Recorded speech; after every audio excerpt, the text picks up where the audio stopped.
Hello and welcome back for another video on ARK Survival Ascended, and it's that time again where we dive into the top 10 creatures you need to tame on the new Ragnarok Ascended map. I will not be including any paid DLC creatures so that the video is viable for all players. So let's not mess around, let's get straight into it.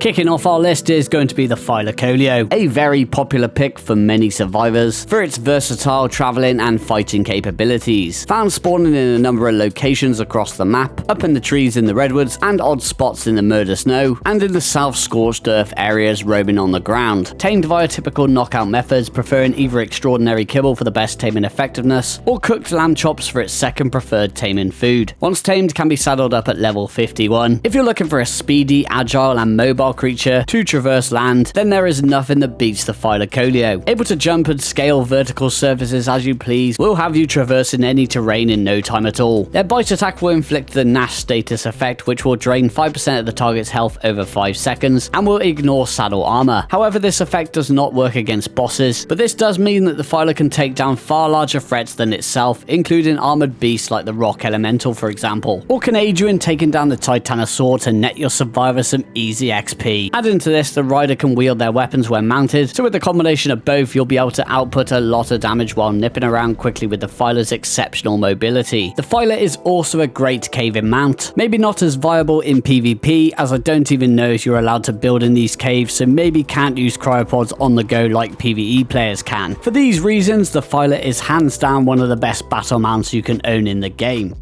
In at number 9 we have the Mantis, found commonly spawning in the dunes of scorched earth and also very commonly around the volcano biome. Tamed passively, where you will need to don a full set of ghillie armor, spray yourself down with some bug repellent, approach from behind, preferring either deathworm horns or woolly rhino horns from your final hotbar slot. Rinse and repeat until it is tamed. Saddled up at level 45, where you will now have yourself a great mount for utility and battle alike, depending on the type of weapon you choose to give it. Great for farming metal, flint, etc. with the pickaxe, and stone from rocks and wood from trees with the hatchet, but it comes into its own when equipping melee weapons like the sword or the club, paired with leveling their melee damage stat. A Mantis equipped with a high quality wooden club, which by the way are completely invisible when equipped, but I guess ARK wouldn't be ARK without a good old fashioned visual bug. Anyway, when equipped, makes it the best KO machine you will encounter in the game. It's also a lot of fun too. Nothing or no one is ever safe from a Mantis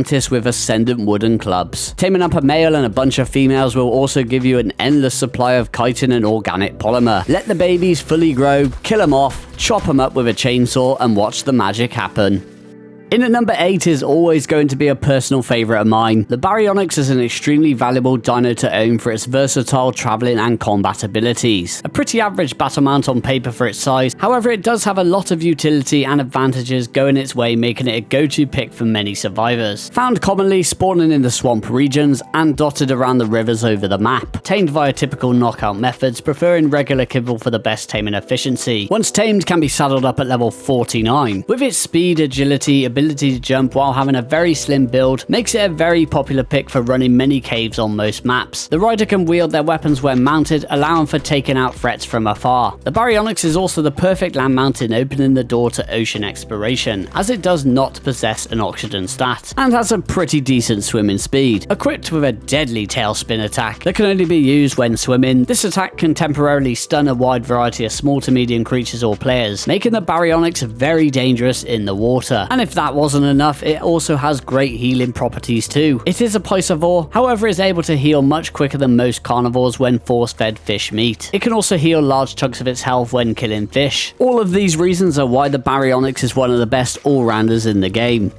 In at number 7 we have the new giant bison. And yes, it's lean, it's mean, it's a territorial herbivore wrecking machine. Found commonly in the highlands and in other grasslands in the northern part of the map. Tamed via typical knockout methods, which was surprising, as I did not think this will be a simple knockout tame after reading the dossier. Anyway, they do take quite a bit to knock out, and you probably don't want to face them head on, as they will charge you and can stun and dismount you from creatures just like the Palovia can for example. So isolating it, baiting it into into a trap or shooting it from a safe location is best. Once KO'd, they prefer superior kibble, but of course can be tamed on berries or algae if you don't have access to that. Once tamed, it can be saddled up at level 50, where you will have yourself a great mount for utility, traversing the map, and packing a punch with its horny attacks. An efficient harvester of berries, as it can sprint while harvesting, similar to the dire bear. It has two different attack stances. Head down stance, when using the alternate attack, will thrust its victim up in the air behind it, dealing some hefty damage. And when in the head up stance, it is pretty similar, but instead of throwing its victim up in the air, it will perform a regular charge attack. Both attacks seem to roughly do the same amount of damage. However, it can stun and dismount enemy players from small to medium sized creatures when in this stance. And of course, both attacks will deal much more damage when at full charge. So once you have a bunch of females and get them mating with the males, we can pop out some baby bison. You'll then have the option to milk the females once a baby has been born, which appears to have a cooldown of 1 hour. The milk does have a number of valuable uses. You can feed it to baby wyverns or bison to fill their food levels. It also acts as a substitute to wyvern milk when caring for babies that are craving it. And I don't know if this is some sort of sorcery, but every time I care for the wyvern with the milk, my wyverns instantly mature by 10%. So maybe let me know in the comments if this is actually a thing, or if I'm just receiving some sort of pay to win stuff that I'm not even aware of. Anyway, when consumed by the player, it will extend the spoil timer on consumables like soups, which does not stack, by the way. It has a very quick spoil timer of 30 minutes and cannot be refrigerated. However, it can be placed inside a preserving bin to increase the spoil timer to 5 hours. It can also be massively extended when placed inside the Ice Wyvern's inventory, which now acts as a portable refrigerator, by the way. How cool is that? It also has pack buffs that will go up to +6 in a group of 7 or more bison, so who knows, maybe they could be boss killers if you breed up a strong enough army.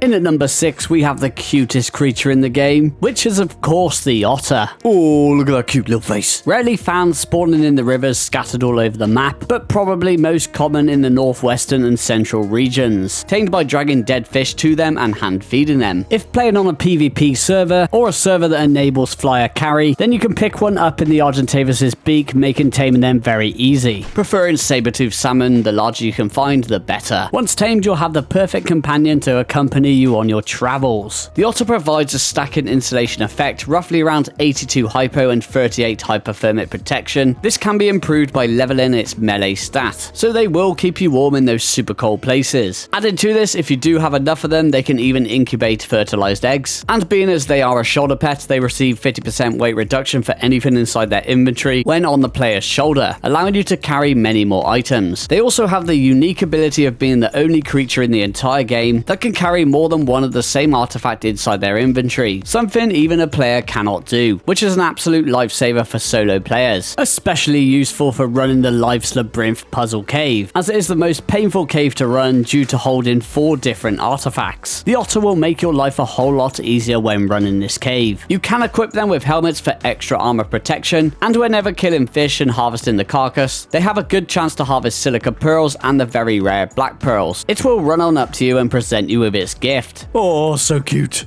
Coming in at number 5 is the Argentavis. I wholeheartedly believe it is the most useful creature in the game. Found commonly spawning around the mountainous regions and dotted around the murder snow. Can easily be baited into a trap and tamed via typical knockout methods. No idea what happened to this Argy, by the way. It just didn't want to go to sleep in my trap and decided it wanted to take off into space instead. Anyway, preferring superior kibble for the best taming efficiency. Once tamed, can be saddled up at level 62, which is crafted inside the player's inventory. You'll probably be asking yourself, is there anything that the Argentavis cannot do? With decent health, stamina and weight stats, able to output decent damage too, while causing great knockback to targets when walking on land. Pairing that with its rapid regeneration buff, which occurs whenever it bites or consumes a carcass, giving it health and stamina regeneration for the duration of 20 seconds. Able to pick up a wide variety of creatures in its talons, paired with the Doedicurus or the Ankylosaurus for the perfect farming team. It can also pick up small creatures in its beak. The saddle can also be used as a portable smithy to craft and repair items on the go. Having an Argentavis fully pumped in weight makes crafting those expensive blueprints a possibility, which would normally be impossible to craft in a smithy. Due to its weight reduction, it can hold a wide variety of heavy resources, the perfect companion for cargo hauling and crafting alike. The Argentavis has and always will be one of my favorite creatures to use whatever the map I am playing.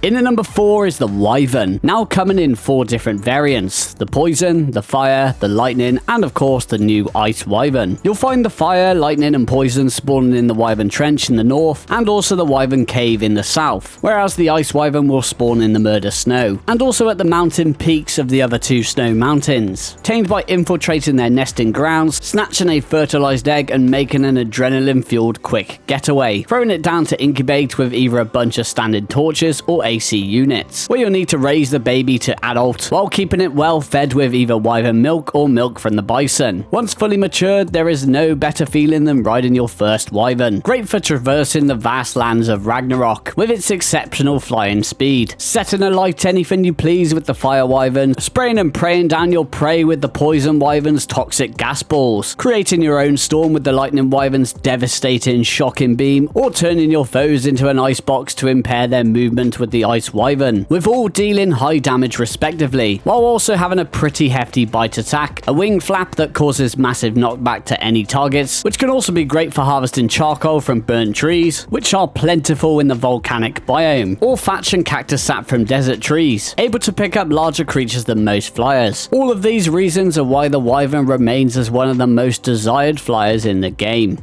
The Therizinosaurus is another creature that can do almost anything and everything, which is why it makes the list. Found rarely spawning in the northwest jungles, but most commonly in the west jungles, below and above the cliffs of Central Canyon, tamed via typical knockout methods and preferring exceptional kibble for the best taming efficiency. Once tamed, can be saddled up at level 69, equipped with 3 attacks, a bite attack great for gathering berries, hide, kiting, and many more. Its primary power attack, aka the slap attack, great for gathering wood, raw meat, and many more, and its delicate attack, aka the tickle attack, which is no doubt where it gets its nickname the tickle chicken from. This attack is exceptional for harvesting fiber, rare flowers, and other unique collectibles. That's right, the fairy can do it all. They are also equipped with their own harvesting levels, which can be accessed via their radial menu. With every level they gain, they also gain a harvesting level. You can put these into either power or delicate harvesting, which will boost its gathering efficiency in which field you choose to level. Power levels increase harvesting with its slap attack, while delicate levels increase harvesting of its tickle and bite attack. If you stick the fairy in a spot with lots of bushes, they will actually harvest the resources better, letting them do it themselves, instead of if the player is mounted using the tickle attack. But of course, it doesn't just excel as a farming machine, but as a very powerful battle mount with a high health pool and high damage output. Being as it is a herbivore, it has access to the healing effect of sweet veggie cakes, which makes the Therizino a popular pick as a battle mount and a formidable boss fighter in most arenas.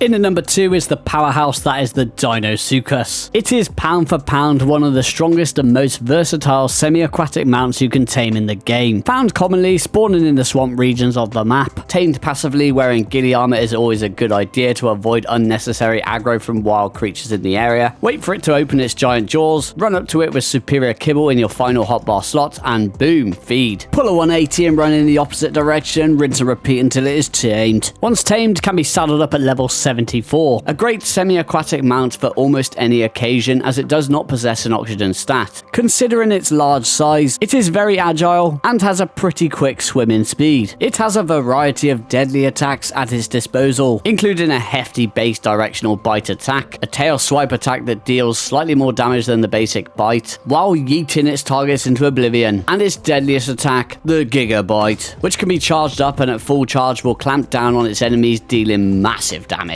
And if charged to 100% will also inflict the fractured debuff to the target, which is like a bleed effect but only drains the target's health when they move, which is definitely your first thought after receiving a Gigabyte to the nostril. The rider can also wield their weapons when mounted, making it a great taming aid too, and it does also take 50% less damage to its head and a wide variety of damage reductions for different weapons when hit in the body. The Deinosuchus is hands down one of the deadliest boss fighters in the game right now. That Gigabyte damage is just too good. I don't believe the fractured debuff works like this on official servers though, because that is ridiculous damage. This was recorded on my live server where everything is basically vanilla settings. I'm struggling to believe that this bleed really works on the boss, even on any server. It is just too strong. So yeah, let me know in the comments if you are experiencing this big boy damage or not. The Deinosuchus is still the best damage dealer by a long way, with or without the fractured debuff, which is why it's so high up on the list.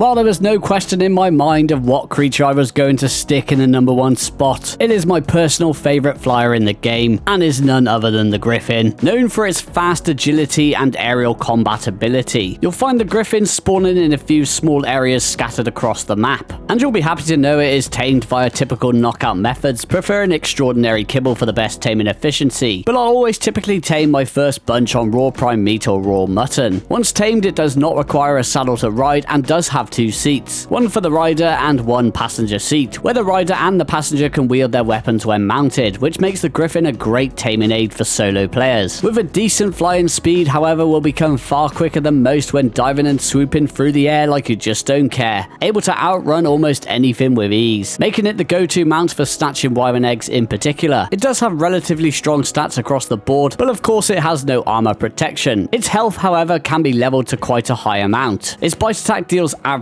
damage, however it does have 2 extremely powerful aerial attacks. It can dive straight down to perform a ground pound that deals 3 times its melee damage, but its deadliest attack is when you press the attack button during its dive and swoop, and when at full acceleration could deal up to a whopping 10 times its base melee damage. And once you get the hang of it, you can even hit the target 2 or 3 times mid-dive, therefore outputting a lot of damage quickly. And of course we do have to mention its new feature that just came out with Ragnarok Ascended. Griffins can now breed, meaning you can imprint them, mutate them, and make them into a whole different beast. I am so happy to see the Griffin make its return into ARK, and we can now have babies. And as if I just got triplets, by the way. How awesome is that? What more could you ask for? Oh, they're so cute. I did also want to give a special shout out to the Uteranus. It is a dino you should always use in the boss fight. Using the Courage Roar to buff your army, which increases melee damage by 20% and damage resistance by 25% to any affected creatures. Plus, Uteranus eggs will be your easy ticket to an extraordinary kibble farm. And that is going to be the end of the video. I hope you all enjoyed it and found it helpful. And if you did, please consider liking, commenting, sharing, and subscribing for more. I would really appreciate it. Hope you're all having a great weekend, and I'll catch you all in the next one. Take care. Goodbye.